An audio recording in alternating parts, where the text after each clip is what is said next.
Welcome to Leveraging Technology to Boost Elite Team Performance. I'm really lucky to be here with a phenomenal panel today.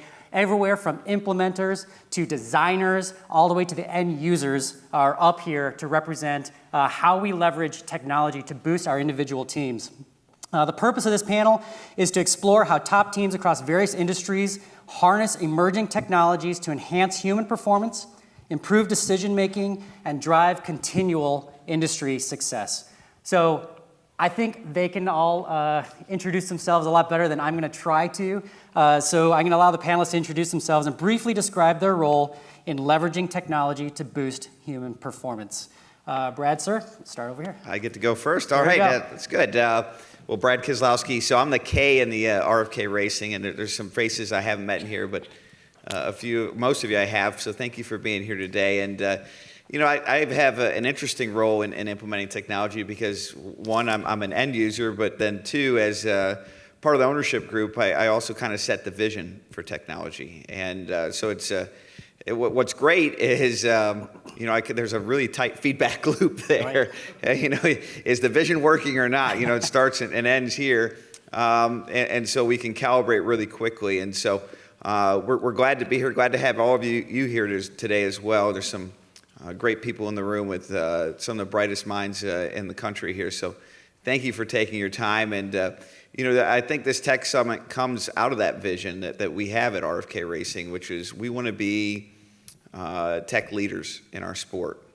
And so, you know, I think to kind of circle back to your question, Mike, you know, kind of the role that I feel like I have from a vision perspective is saying, hey, you know, technology is in our lives whether we like it or not. In motorsports, sometimes it's more so not, because I think that the motorsports world kind of would love to just bury its head in a stand and avoid technology so we can just go out and race and our life would be simpler. But at the end of the day, that's not the world we live in. And so my job is to set the vision, and the vision is to find the unfair advantage. And right now, the easiest way for us to find the unfair advantage in motorsports is through innovation of technology. It's the clearest opportunity. As you saw just a few moments ago when Manjeet was up here speaking, look at all these different paths and all these different programs that are available to us if we can open up our minds and imagination. It's so powerful. And as an end user, I can tell you, I look like a much better race car driver when we have unfair advantages. And so I like that as the end user. I want the unfair advantages, no different than I'm sure you're going to hear in a minute from the warfighter perspective. They want the unfair advantage too. They want to go to the battlefield with the unfair advantage. We don't want to fight fair. You know, we want to race fair within the rules, but not within technology. We want to be ahead of everyone else. And when you look at RFK and their initiatives in technology through RFK Tech, that's exactly what we're trying to do. So we're glad to have you here, and I'll hand it over. Otherwise, I'm going to just talk this whole time. Thanks, sir. Thank you, sir. Go ahead, Brad. Yep, my name's Luke. Yep, yeah, my name's Luke Kuechly. I played for the Panthers for 8 years, and I was more of an end user. And like Brad talked about, you're always looking for the advantage. So we use a lot of technology, both in the off season and the training programming that we had. We always wanted to find ways to monitor process. Are we getting better? Are we getting worse? Are what we're doing being effective? We did a lot of stuff in the weight room with bar speed, training loads, different things of that nature. And the main thing that we looked forward to was how well is it working? And then from year to year, so from year 6 to 7, do I have any dips? Am I getting better? Is what I did in last offseason effective this year? And then once we got in the season, we did a lot of stuff with GPS monitoring that we'd wear during practice. So we always wore GPSs during practice and measured everything from step bounce to top speed to accelerations.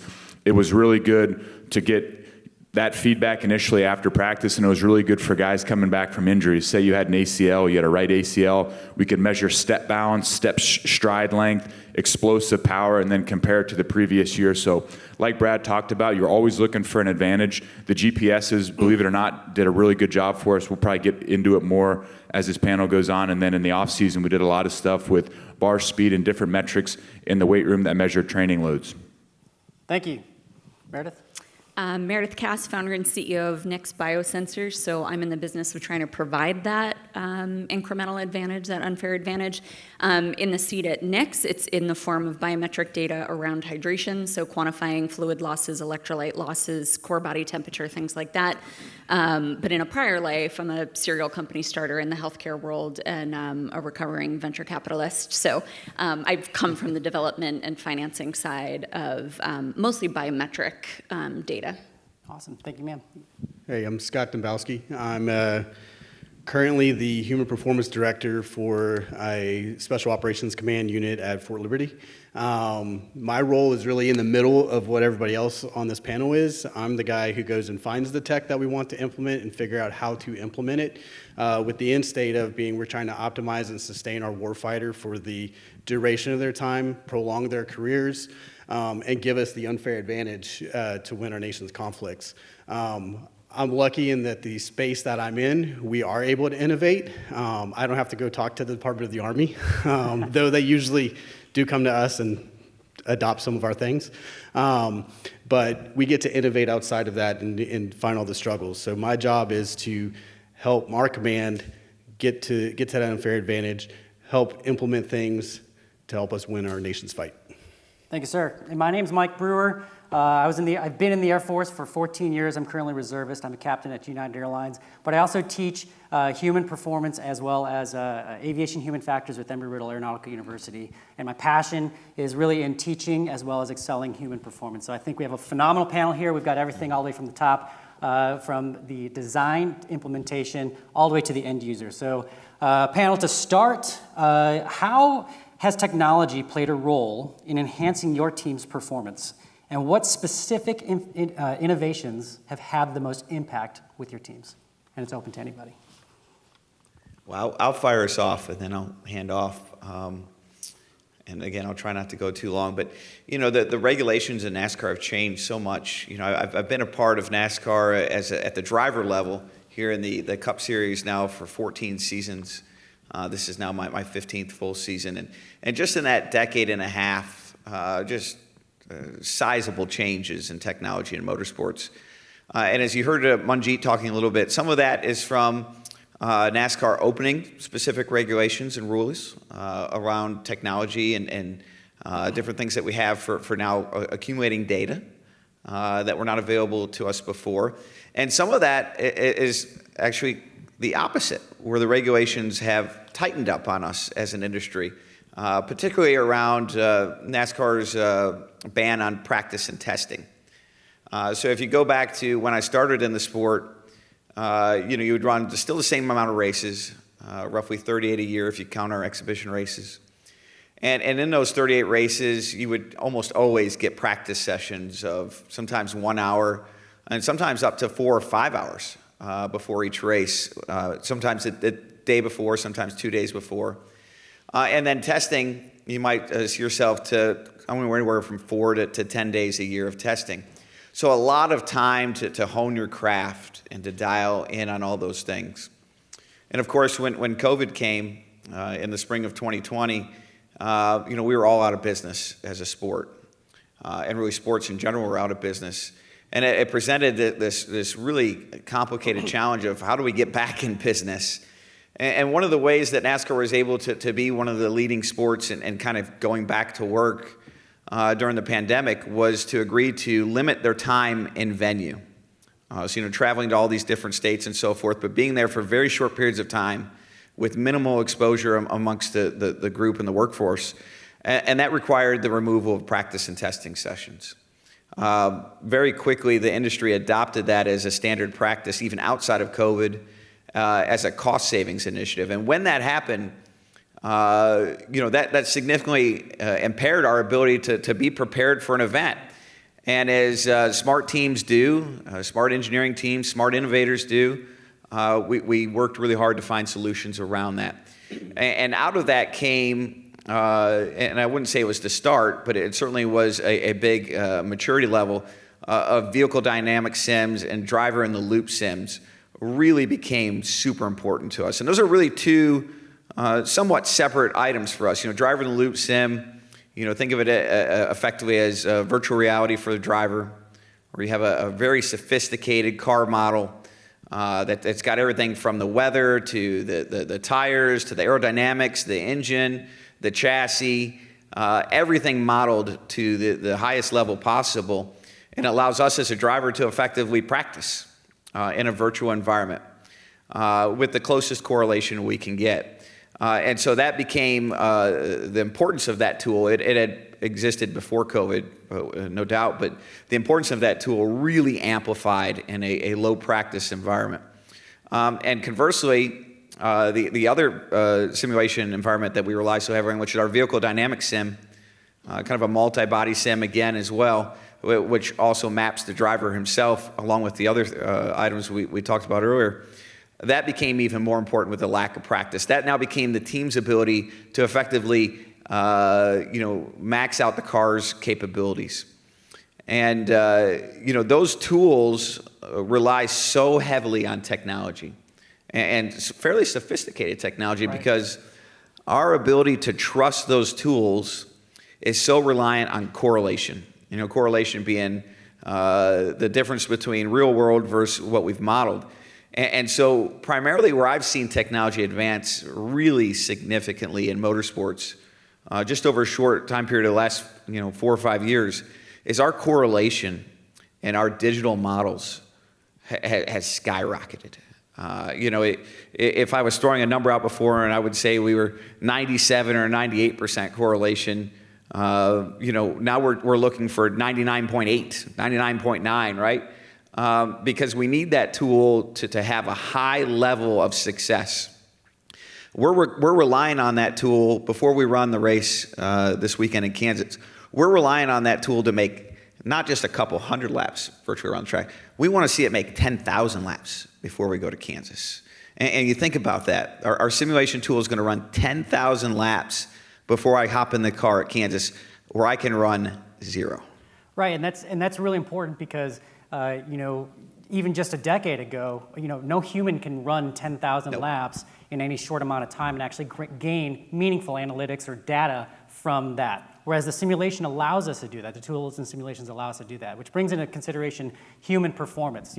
We have the ability now that we have the ability to maximize how much performance we are getting from our tools and our machines, now the limitation now becomes a human. So optimizing that human performance and leveraging the technology to help that is definitely a business that we need to be a part of. And I'm sure we see that a lot in SoCon. Oh yeah, we see it a lot.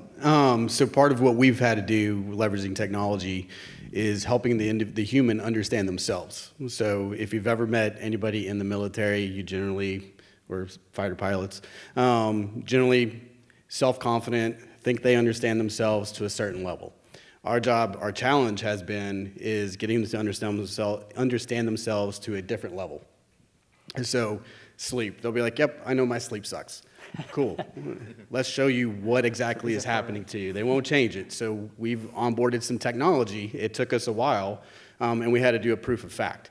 So leveraging the pandemic, when everything was shutting down and nobody was knowing what to do, I got approval after getting through security, standing on some desks for 25 hours to get it through, getting a small pilot approved, and then it just so happened there was an operational need for our staff guys, to be pulling very long hours, and that you legally would be drunk if you'd got in a car and tried to drive home. So we did that, and we were able to show, hey, the average sleep for our command was 6.5 hours. Prior to that, all of a sudden a balloon went up and it went down to 3 hours, and they sustained that over a significant period of time. They go, okay, who cares? We row hard. Bringing it back to them and saying, hey, here are the impacts physiologically that happens to you, what happens cognitively after 5 days of less than 5 hours of sleep. Executive functioning goes out the window, decision-making goes out the window. They're like, oh, well, we didn't see that happen. Then we took our senior leaders, we showed them a couple emails they wrote during that time, and we were like, what did you mean here? And just remind them. And they're like, Yeah. I have no idea what I was talking about. I actually referenced something in the wrong part of the world. Yeah. But everybody else was cognitively declined at that same point, so they didn't miss it. They knew what they were talking about, but in a separate area, second and third order effects of things. So starting to highlight to them, educate, Right. what we've got you. You're already the top of the top. People that come to our command are the top, 1% of the DoD, because we have everybody. how do we show you that there's still a little bit more to gain? You haven't quite hit that ceiling. You think you've hit there, but you haven't yet. And we're an older population, so how do we sustain you over time, knowing performance is a bunch of peaks and valleys? How do we decrease the slope of those valleys, and how do we leverage technology to kind of do that? And that's right, and a lot of it is the end user technology that we see today off the shelves, right? So between watches and sensors, a lot of that technology is sensors, and that provides us a lot of data, but it's how do we utilize that data? Also during COVID, I was on the Thunderbirds during that period of time, and I redesigned the syllabus for the Thunderbirds. And one of the problems that we had was getting folks trained up quickly, because it takes 120 sorties before we can be certified for the season to fly that close together, right? So we utilized augmented reality and virtual reality to get folks to do self-learning to be able to do that. One of the things that we used was a GPS tracker tool that we flew with the aircraft to see exactly where the aircraft was going through our training range, so that we can take that and superimpose it at any show site, because we have to relearn that show site in about 24 hours before we can perform. They're very similar to racing, where you're going to another raceway. You want to be able to transfer the lessons learned from your practice or home track or home sortie site and translate that to somewhere else. So sensors are a big, big part of that. And Meridith, I know that's really getting into your wheelhouse when we start talking about sensors and providing and capturing that data in the first place. Yeah, absolutely. And we were talking a lot backstage just about the real-time nature of that data. Right. So how do you give the data either to the individual themselves who's trying to, better themselves, or how do you give it to the person who's responsible for their safety or their performance, especially when, and this panel doesn't really get into this element, but when there's a culture, which we may see in the military, we may see it in football, we may see it in other sports, where it's not necessarily a safe place for the individual to say, I'm not feeling at my best, I'm not feeling very well, I need to go, figure that out. But to empower that person on metrics that are critically important. Right. And again, I come at this from a biometric slant, but there are metrics where the cognitive impairment that Scott was just talking about, maybe we're talking about a 1% to 2% impairment, or maybe we're talking about like a 20 to 25% impairment. Right. And knowing which of these to prioritize becomes critically important. Right, because they can, even just that 1% to 2% can have an absolute significant impact. I mean, even just that 0.5% could cause you to lose a game or cause you to lose a race, right? So I know that a lot of this technology, Luke, you personally utilized a lot of this to capture real-time information on how your performance was, to make decisions both on your own health, your own performance, but also on the field when you're making decisions against a team. Can you talk to us a little bit about that? Yeah, absolutely. I think Meridith and Scott kind of nailed it. A lot of times you have to protect the player from themselves. A lot of these guys, I'm fine, I'm good, I'll go to practice, I don't need a break. But specifically during training camp's all about a ramp up for the season. So you can't grind it out during training camp, show up week one tired, gassed, and then expect to go 18 straight weeks of the regular season and into the playoffs. If you start at 50% when the season starts, you're just going to go down. But if your baseline is at 100% as the season starts, then you got a chance. So what we would do is, I'm going to go back to the GPSs. We wore a GPS every day at practice. You'd be 4 days on, 1 day off by league rules, right? So you would have a 4-day clip of what the guy looked like, and then a day off. And then when he comes back that next day after the day off, you can see where he ended that 4-day clip, and boom, now as that next clip starts, you can see it where he's recovered to. We all have a baseline. We pick that up during off-season workouts. We pick it up during OTAs, during minicamp, before there's too much stress on the body. Once training camp starts, the stress on the body gets ramped up, and we really need to see where guys are at. And recovery is the number one thing in the NFL from week to week. So what our trainer was able to do, the guy that brought GPS to us was a guy that did Premier League soccer over in Europe. And what they were able to find is based off of, an algorithm that this guy came up with. He created it all on his own. He could predict soft tissue injuries. Soft tissue injuries are one of the most dangerous things in sports because you can't tough it out. If you roll an ankle, you have a shoulder, you have a wrist or a hand, it's fine. You're going to figure out a way to play. But if it's soft tissue, you're not able to fully perform, because once you stride and once you push off and once you get explosive, you make it worse. So what our guy was able to do, based on these 4-day clips and accumulation during training camp, he could predict when guys were at risk for injury. And I'm like, this is dumb, this isn't correct. And we had a young guy, so we had 3 or 4 older guys out of practice. They weren't practicing for the day, they got the day off. And we had a young kid in, and I remember talking to our guy that handled all the GPS work, and he said, hey, look, I told him what was going on. This kid's got a really good chance of pulling a hamstring. I've seen it on his step imbalances. He can't accelerate as well. His stride frequency and the stride length on his right leg isn't where it needs to be based on what I've come up with. He's liable for a soft tissue injury. Halfway through practice, pop. Unbelievable. Pops a hammy. So it's one of those things, number one, it's important to be able to show the player, hey, this is where you're at. We have to protect you. You're not practicing today. And then number two, the coaches also have to listen and understand, hey, I know he's a young guy, but if he gets hurt, then the load goes to the older guys. So you're not helping anybody. Being hard-headed in the NFL anymore in certain situations isn't beneficial, but this GPS stuff that we came up with, the longer you're in our system in Carolina, the more information we have on you, the better decisions we can make on your health. So that was the biggest thing for us is, number one, we got to be able to prove to the player, hey, this is where you're at. You need to take a day off. We can predict it. The more time we have with you, the better we can predict it. And then number four, the most important, is our trainer has to feel confident that when he goes to the head coach or whoever's in charge of that player and shuts him down, they have to be receptive to it. Yeah, that's right. And one thing is, one of the last squadrons I was in was an operational test squadron for F-15s, and one of the things we tried to highlight was human performance. And our new helmets now, and I'm sure this is starting to become a thing in other industries, we have tracking technology that tracks heart rate, G forces on the body, tracks your perspiration, tracks altitude, pressure, altitude, oxygen levels, and all of that. And they could take that and build those models the same way for us to help prevent injury and help prevent long-term injuries. And there's a lot of programs in the DoD now that help promote that. Hey, I want to kind of build on what both of you just said, is the technology is great to inform, give you the baseline, but the thing that both of you just mentioned as well is having the human on the back end, that practitioner, the expert, the PT, right, the massage therapist, whatever it may be, who is there to interpret that so that we can, I'll talk from the healthcare lens, we tend to be reactive. We wait for the hamstring to pop before we do something. What we're trying to do where I'm at is actually turn that into being proactive. So leveraging technology to start giving us the algorithm that predicts, hey, if Luke continues to go do this and lose to the Saints, that's my team, then you're gonna be done.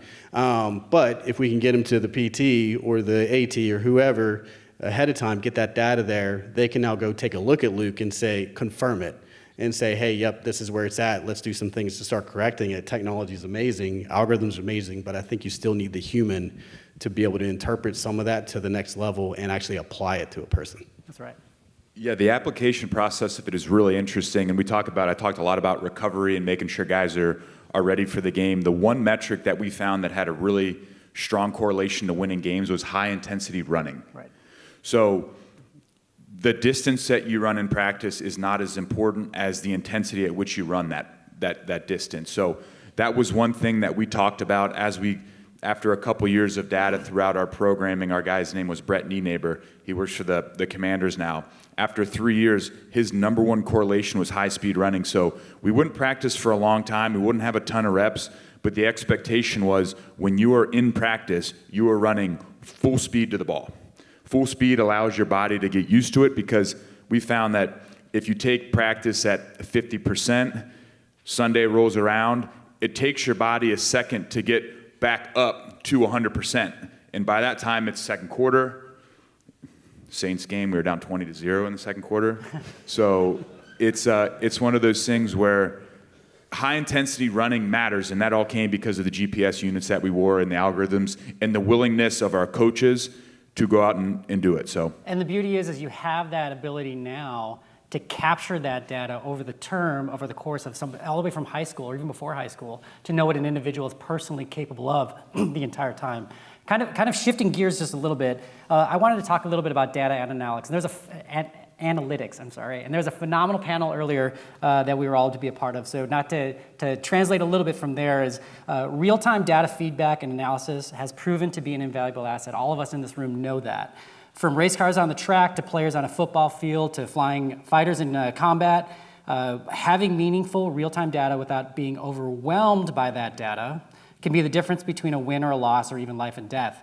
Can you share an example where real-time data analytics has made a critical difference in a high-pressure situation? Brad, to start with you. It's hard to pick one. Yeah. The thing about data analytics to me is, and the panel before Manjeet, David Smith, who runs our data analytics, was up here discussing, and David has one of the hardest jobs because he has to tell me everything I'm doing wrong. And like that's a really uncomfortable place to live sometimes, right? But the reality is, data doesn't come to me when there's not a problem, right? Nobody's sharing, and honestly, I don't want it to. I don't, for the most part, I don't need data of, hey, you did this right. I need data that says, hey, somebody else did this better than you. It's the margins. Yes, this is the opportunity, right? And you look at everything we're trying to do with technology, and as we implement new technology, what it's really about is we want to fail in environments that don't hurt us. As Luke was talking about the athlete who tore a hamstring, we want to fail digitally because we don't want to fail in the real world. Right. And that kind of getting context around that is really important. Why do we embrace all this technology? Because it's a lot cheaper and it's a lot easier in most cases to fail digitally than it is to fail in the real world. And so in the moments where we have failed in the real world, we do have analytics, and it becomes really difficult to learn those lessons. Not only are they costly lessons in most cases, but they almost always come in a spirit of nature where they're after it's already happened, just by the nature of analytics. There's not a lot you can do about it other than apply it forward. And so one of our biggest opportunities to apply it forward is generally after a qualifying session. We don't have practices, but we do have what's called a warm-up. We might see something there, or we might just be mining the data of the last race. One of the things that, and this is one area that I feel comfortable sharing because I don't want to give up too much IP, but one of the areas we spend a lot of time on is pit road. And from a driver perspective, the immediate reaction to most people when I talk about a driver's role in pit road is, well, isn't that the pit crew's job? And for the most part it is, but we are a team sport. Right. And the driver can have a massive impact on the success of a pit crew. For example, on a green flag pit stop, if a driver comes down pit road and he's not at full speed or he hasn't optimized his pit road entry or exit, he might cost the team seconds on pit road. We can put together the best pit crew in the sport. And to do that, we might be just a couple tenths of a second better. And the driver can give up a second coming on pit road, and he just negated the entire unfair advantage that we had by hiring the best pit crew. Right. And so we spend a lot of time reviewing analytics of how to make me the best driver I can be on pit road, or my teammate Chris Buescher. And so in that category, I think we spend a lot of time on it. I will tell you that in this particular weekend, we went through a complete, Wednesdays are our kind of film study. So I did film study coming into Kansas this weekend. And my pit road entry to the last race at Kansas was ranked in the top 2 or 3. My pit road exit was ranked in the 20s of 36, not that great. So we did a full film analysis. Maybe I need to try this. So who had the best one? Let's break down their film. What did they do different? Okay, they shifted here. They used this as a mark to turn here. And they cleared up the track in a certain way. All of that is what we're mining and looking for. And that's just one example. If I tried to explain all of them, you guys would fall asleep and be ready for lunchtime. But, I think data analytics for us, we want it to be as close to real time as possible. That's right. So you can make those decisions. So we can make it. But more often than not, it's not going to be.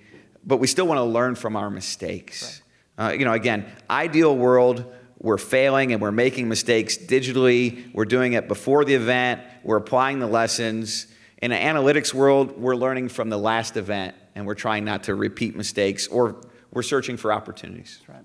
Are there any immediate questions that we wanted to address? Yes, sir. Yeah, so kind of going back on what Luke was saying about practice time. Oh, I'm Billy Scott Stevens, sorry. But going back about practice times and how, keeping at that 100% going into that off day and then right back into day one. Brad, how do you, with limited practice time, go into basically qualifying most weeks on point after not being in the car for 5 Oh, it's hands down one of the biggest challenges. To just go on the racetrack, take this weekend, we'll qualify Saturday. And, those are the moments that I wish I could explain to you the feeling of qualifying a race car. It's such a unique experience. And, to some degree as a race car driver, you get desensitized over time to the environment. I mean, you're getting in a car, you're running at 200 mile an hour around a racetrack in some cases, and you're just complete trust in this vehicle. Complete trust.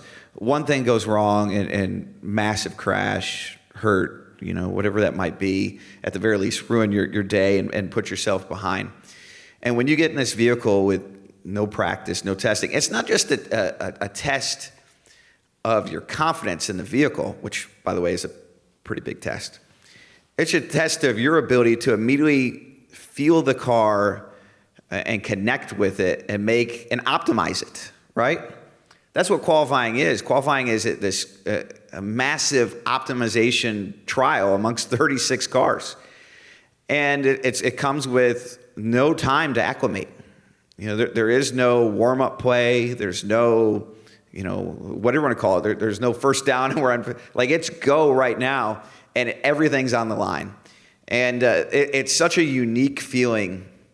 I would say not just in racing, but I'd venture to say in all of sports. I don't even know a position that it would compare to. Maybe like a kicker. At least they get maybe some warm-ups on the sideline. But, the pressure's on. It's a high-speed environment. And, we're going to watch film. I'll go ahead and tell you, yesterday in film review, I watched dozens of qualifying laps. As much as anything, just to try to be comfortable for myself. I by now, with my experience, I know the line it's going to take. I have a pretty good idea of the inputs it's going to take to a fairly sophisticated degree. But still, I have to build myself up to it, right? Like, here we go. And, you're going to run this lap, and for 30 seconds, you're going to, have bated breath, and you're going to hope this car sticks. And if it doesn't, it all goes wrong really quick. It's hands down the biggest challenge that I think I have as a race car driver. It's qualifying a car. Thank you. I think we're running out of time, but I just want to give the panel one last chance to give real quick final thoughts in 30 seconds or less. I think on the last question, I thought it was really insightful. We were talking about real-time data and real-time intervention, but I think the one thing we often forget about is that the analytics alone are not good enough. You need actionable, interventions, actionable insights, actual steps that can be taken to reverse course, I think is most critical. Thank you, Meridith. Parting thoughts is education, whether it's the practitioner or the end user, knowing that there's 1,000 pieces of tech in this space in the human performance area is growing every day. Being able to assess the tech and find what's the best thing for whatever your organization needs at that time and setting the conditions to be able to lift and shift to the next best thing as things continue to develop. Thank you. Yeah, I think that the analytics question is interesting in the football sense of the big time when analytics shows up is going forward on fourth down and going for a two-point conversion. At what point in the game do you go for two? And a lot of that comes down to situation, time on the clock, field position, score. And the guys that are the best at it take all the emotion out of it and trust the analytics. The analytics are made, the decision's made before the game. We're going to trust the analytics. If it says go, I don't care where we are in the field. If the decision is go, then we go. So there's one approach to do it that way. The other approach is to look at added win percentage. So the same way, there's two ways to do it. Go, no go, or expected added win percentage. So teams do it two different ways, but I think at the end of the day, the analytics and those difficult decisions in situations in the game, the emotion gets taken out of it and guys are able to make better decisions. And finally, I'd like to say one thing is we talked a lot about gadgets, we talked a lot about data, we talked a lot about the tech. One thing I always want to impart on folks is that look out for the shiny object syndrome, right? Because tech doesn't always fix everything. And we are always too quick to assume that it will. So we invest all of our time and energy into that one piece of tech, but one thing to not forget is the human aspect of that tech. You have to invest in the human capital as well to run that technology, because that technology is only as good as the person who's running it or getting information from it, or else all of that data is not going to be actionable by any of us here. So I'd like to thank our panel. This is a phenomenal panel. Can we give them a round of applause, please? Thank you. Thanks, everybody, for being here. Thank you, guys. Thank you all for being here. Enjoy the rest of your day. Thank you.